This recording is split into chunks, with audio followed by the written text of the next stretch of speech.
porque tal sumo sacerdote nos convenía, santo, inocente, sin mancha, apartado de los pecadores y hecho más sublime que los cielos. Hebreos 7:26. Después que Adán y Eva pecaron, se abrió un abismo tan ancho y profundo entre Dios y la humanidad que era imposible para ellos sortearlo. Habían comido del fruto prohibido y ahora continuarían comiéndolo y conocerían el mal todos los días de su vida. Estarían bajo las acechanzas de Satanás, sujetos a desengaños, aflicciones, dolor y al fin la muerte. Mientras Adán permaneció leal a Dios, toda la naturaleza se mantuvo bajo su señorío, pero cuando se rebeló contra la ley divina, las criaturas inferiores se rebelaron contra él. Privados del fruto del árbol de la vida, verían su vitalidad disminuir hasta extinguirse la vida. Fueron expulsados del Edén porque habían perdido todo derecho a aquella feliz morada. Adán y Eva prometieron que desde ahora en adelante obedecerían estrictamente a Dios, que se los dejara en el huerto donde habían sido tan felices. Pero ellos ignoraban en ese momento que su naturaleza se había depravado por el pecado, que había disminuido su poder para resistir el mal y que habían abierto la puerta para que Satanás tuviera más fácil acceso a ellos. La caída del hombre llenó todo el cielo de tristeza y lamentos. Los ángeles suspendieron sus cantos de alabanza. El Hijo de Dios se conmovió de compasión por la raza caída. Sin embargo, la deidad no fue tomada desprevenida por esta desdichada circunstancia. El amor divino había concebido con mucha anticipación un plan mediante el cual el hombre podía ser rescatado. Pero el único que podía llevar a cabo este plan era uno que fuera igual a Dios y a la quebrantada ley que exigía la vida del pecador. Ninguno sino Cristo podía salvar al hombre de la maldición de la ley y colocarlo otra vez en armonía con el cielo. Pero tal misión exigía mucho sufrimiento y dolor. Cristo cargaría con la culpa y la vergüenza del pecado, que era algo tan abominable a los ojos de Dios que iba a separar al Padre del Hijo. ¿Quién puede comprender la profundidad de ese amor que excede a todo conocimiento? Este plan fue revelado en forma gradual al hombre. La promesa de Génesis 3:15 de que un descendiente de la mujer destruiría a la serpiente fue el primer indicio que se le dio a la primera pareja después de haber pecado.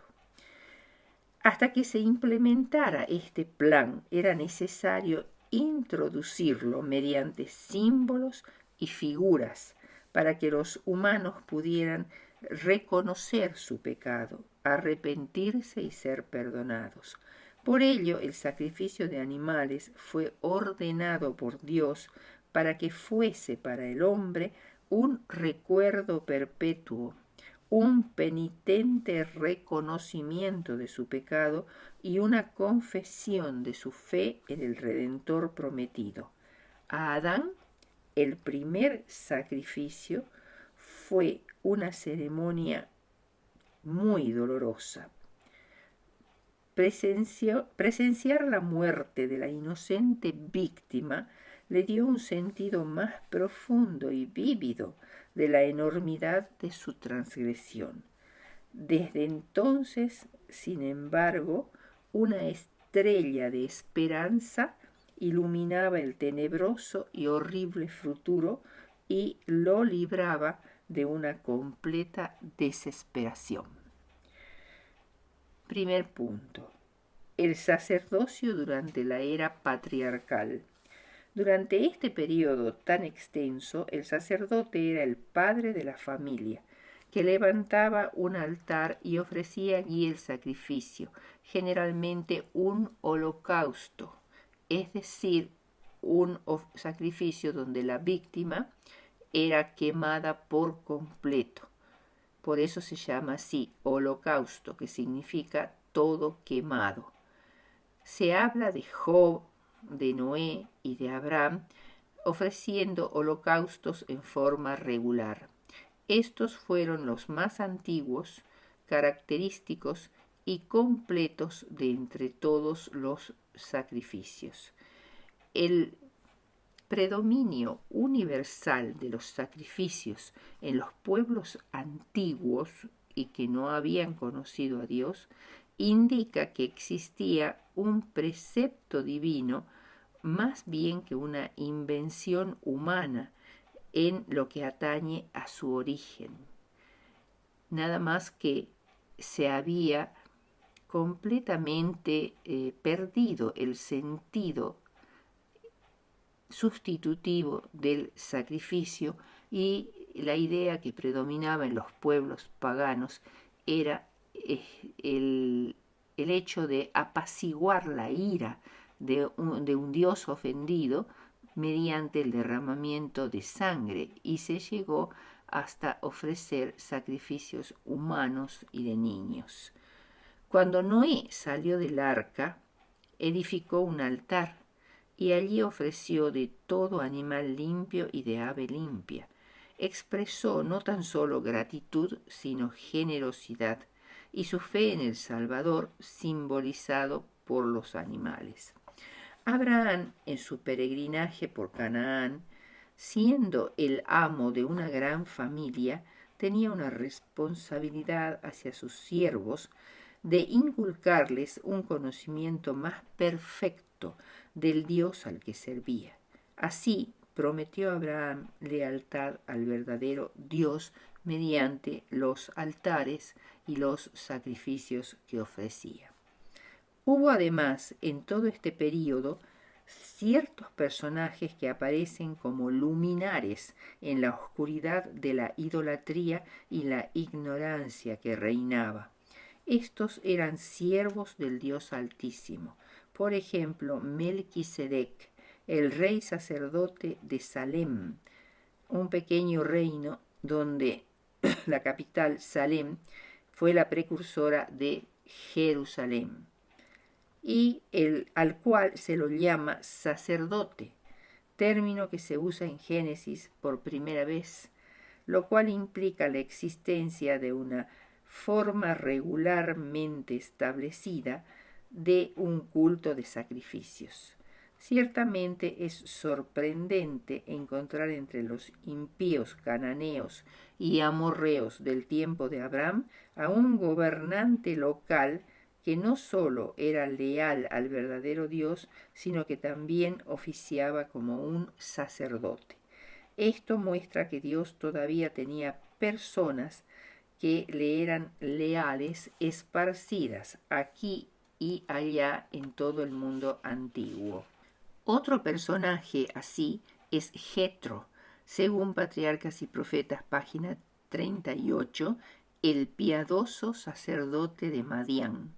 Cada rasgo de la conducta de Jetro lo muestra como un hombre religioso y creyente en el Dios verdadero. Dio alabanza a Dios por las gloriosas obras que él hizo al liberar al pueblo de Israel de Egipto, y según Éxodo 18:12 ofreció holocaustos con la participación de Moisés y de Aarón. Segundo punto, el sacerdocio levítico. Moisés comprendió que luego de la proclamación de la ley en el Sinaí se hacía necesario tener un sacerdocio separado. El establecimiento del tabernáculo así lo exigía. La proclamación oral de la ley de Dios había traído como consecuencia una conciencia de pecado más acentuada, Por lo tanto, era necesario un sacerdocio para mediar entre los pecadores y el Dios santo, para servir de eslabón entre lo santo y lo profano. Ellos, como representantes del pueblo, podrían acercarse a la sagrada presencia de Dios dentro del santuario. Aarón y sus hijos serían investidos como sacerdotes y debían usar una vestimenta especial que cumplía los siguientes objetivos. Primero, distinguir a los sacerdotes como una clase aparte y en cierto sentido superior al resto de la nación. Y segundo, ser un recordativo permanente para los sacerdotes mismos de su santa posición y de las exigencias que ésta les imponía de vivir una vida consagrada. Se las llama vestimentas de hermosura y de honra, especialmente las del sumo sacerdote, que eran realizadas con los más finos materiales y en forma primorosa. Representaban el carácter de Dios que debía ser reproducido en los corazones y las vidas de su pueblo. Debían usarse solo dentro del santuario. Además, había una parte de las vestimentas del sumo sacerdote, el efod y especialmente el pectoral del juicio delante del efod, el cual era una especie de tela cuadrada que tenía aplicadas 12 piedras preciosas con los nombres de las 12 tribus de Israel. Esto implica que Dios estima a su pueblo como gemas preciosas del cofre de su amor, y el sumo sacerdote debía llevar a las 12 tribus sobre su corazón. De este modo los presentaba continuamente ante el Señor con el gran amor que sentía por ellos.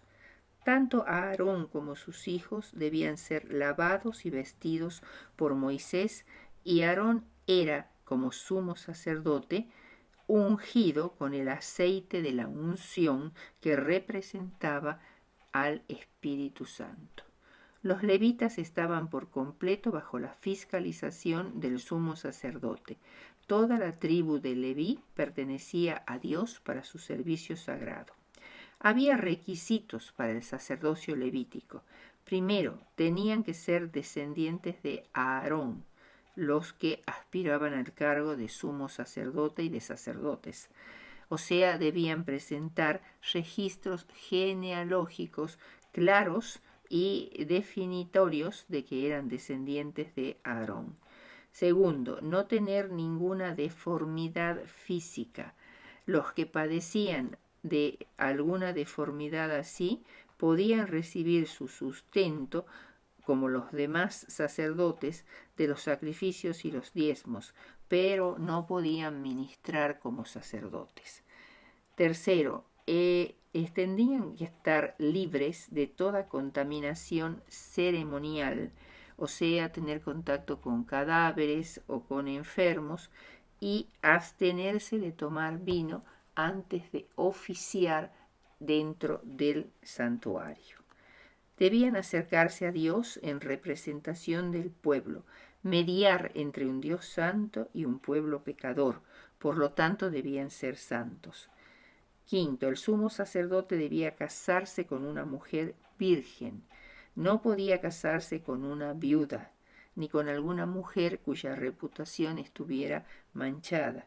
El sacerdote común podía casarse con una viuda. Entonces tenemos la condición física, la santidad y la consagración como los principales requisitos para ser sacerdote. El tercer punto es el sacerdocio de Cristo. El ritual de los sacrificios sobre el que se basó el pacto de la gracia que Dios estableció con su pueblo en la antigüedad fue solamente simbólico y pasajero, así como una sombra no puede compararse en plenitud con la realidad misma, así tampoco las leyes relativas al culto antiguo serían idénticas a la realidad prefigurada.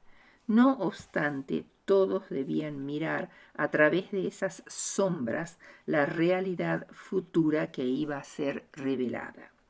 El objetivo de que Cristo se encarnase y llegara a hacerse hombre en forma tan completa que nunca se pudiera decir de él que era ajeno a cualquier tentación o a cualquier dolor, prueba o sufrimiento humano, era llegar a ser tales que lo hicieran un misericordioso y fiel sumo sacerdote. Así llegaría a ser el sumo sacerdote perfecto, bondadoso y comprensivo con el transgresor, pero también fiel con la justicia y no ignorar la ley. La fidelidad mantenida así podía garantizar el delicado equilibrio entre la misericordia incondicional y la justicia implacable. Hebreos 2:17 es el primer texto de Hebreos 2:17 es el primer texto en Hebreos que llama a Cristo sumo sacerdote. Por no pertenecer a la tribu de Leví, sino a la de Judá, como dice Hebreos 7:14, Jesús no podía ser sacerdote sobre un templo terrenal ni pertenecer al sacerdocio arónico, ya que no era de la casta sacerdotal. Hebreos 8:4. Jesús, al descender de la tribu de Judá y de la rama de David, y al sentarse luego de la resurrección a la diestra del Padre en el trono celestial, llegó a ser rey sobre el trono de David para siempre, pero en el trono de Dios en los cielos. Entonces, ¿cómo podemos explicar que Jesús llegó a ser sumo sacerdote semejante a Aarón en los cielos? Primero, porque como en el caso de Aarón, Jesús fue establecido como sumo sacerdote por Dios mismo, de manera que su sacerdocio descansa sobre la autoridad de Dios. Hebreos 5:4-6 dice así: nadie toma para sí esa honra, sino el que es llamado por Dios, como Aarón. Así tampoco Cristo se glorificó a sí mismo, haciéndose sumo sacerdote, sino el que le dijo: tú eres mi hijo, yo te he engendrado hoy. Le dice también en otro lugar, es decir, el Salmo 95, 7 y 8, tú eres sacerdote para siempre según el orden de Melquisedec. Dios le otorgó ese honor solo a Jesús en virtud de su sacrificio incomparable. Segundo, porque Dios predijo el cambio de futuro del orden sacerdotal a través de David, quien comparó a Cristo al orden sacerdotal de Melquisedec. Dios le anticipó a David que un descendiente suyo, además de sentarse sobre su trono, recibiría un sacerdocio, por lo cual sería rey sacerdote, siguiendo el modelo de Melquisedec, como dice el Salmo 110, versículo 4. Y este descendiente de David es superior a David, pues éste lo llama Señor. Salmo 110:1. ¿En qué sentido el sacerdocio de Cristo era similar al de Melquisedec? Melquisedec no estaba precedido ni sucedido por una genealogía sacerdotal conocida, lo mismo que Jesús, pues ofrecía según el poder de una vida indestructible. Hebreos 7, 15-17. Si había necesidad de un cambio de sacerdocio, era porque el sacerdocio de Aarón no era perfecto. Se requería un orden superior que lograse lo que los sacrificios de los hijos de Aarón no podían lograr con su ministración. Hebreos 7, 18, 12 y 21 habla de Cristo como sumo sacerdote que es superior a Aarón, a David, a Moisés y a Melquisedec mismo. ¿Cuáles eran las limitaciones del sacerdocio aarónico? Hebreos 7:23 dice: los otros sacerdotes llegaron a ser muchos porque la muerte les impedía continuar. Ese era uno de los primeros límites que tenía el sacerdocio aarónico. En segundo lugar, los sacerdotes terrenales debían ofrecer sacrificios por sus propios pecados antes de ofrecerlos por el pueblo, porque ellos mismos eran pecadores y estaban rodeados de debilidad. El sacerdocio de Jesús, en cambio, es un sacerdocio inmutable, que permanece para siempre y que puede salvar eternamente a los pecadores que se acercan a él. Además, por haber sido hecho semejante a los seres humanos, es capaz de simpatizar con nuestras debilidades, ya que él mismo fue tentado en todo, pero sin pecado. Hechos 7:26 presenta las características de Jesús como sumo sacerdote. Dice que es santo, inocente, limpio, apartado de los pecadores y hecho más sublime que los cielos. Por otro lado, los sacerdotes levíticos debían ofrecer sacrificios todos los días en favor de los pecadores, pues los sacrificios de los animales eran tan solo símbolos del verdadero sacrificio y no podían perdonar los pecados de nadie. Jesús, a diferencia de ellos, y porque su sacrificio a favor de los pecadores fue perfecto, no necesitaba repetirlo, y mediante ese único sacrificio puede oficiar delante de Dios para siempre. ¿Cómo calificó Dios a su Hijo para ser nuestro sumo sacerdote? Aunque era hijo, por lo que padeció, aprendió la obediencia y fue perfeccionado y vino a ser una fuente de eterna salvación para todos los que le obedecen. Hebreos 5:8. Cristo llegó a entender lo que significaba la obediencia porque llegó a ser obediente hasta la muerte y muerte de cruz. Aunque esta obediencia le causó sufrimientos extremos. Como Dios, él no obedecía a nadie, pero en la tierra, como hijo, aprendió a obedecer por la observación y por la experiencia. Ese conocimiento experimental de la obediencia y del sufrimiento lo calificó para llegar a ser sumo sacerdote, ya que pertenece a la raza humana. Hebreos 5:9 dice que Cristo fue perfeccionado. Aunque Cristo era perfecto desde la eternidad, al obedecer hasta la muerte, fue perfeccionado, es decir, capacitado para el cargo de sumo sacerdote. Fue así que él pudo calificar para ser el sumo sacerdote de la humanidad. Como conclusión diremos algo muy importante. Muchos dicen ser cristianos hoy, pero el mundo cristiano conoce a Cristo generalmente como el Cordero de Dios que quita el pecado del mundo, como dice Juan 1:29. Lo conoce como el crucificado, que se entregó por nosotros para que pudiésemos ser salvados. Pero no todos los cristianos lo conocen como el sumo sacerdote que ofrece su propia sangre en el santuario celestial. Sin embargo, sin ese ministerio en el cielo, el plan de salvación está incompleto y sería ineficaz.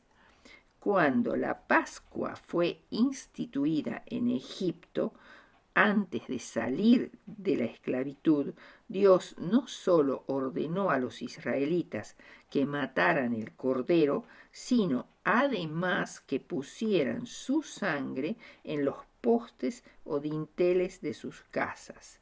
De la misma manera, la sangre de Cristo, nuestra Pascua, no solo se derrama, sino que es aplicada en favor nuestro en el cielo por nuestro gran sumo sacerdote como una parte vital del plan de Dios para salvarnos eternamente.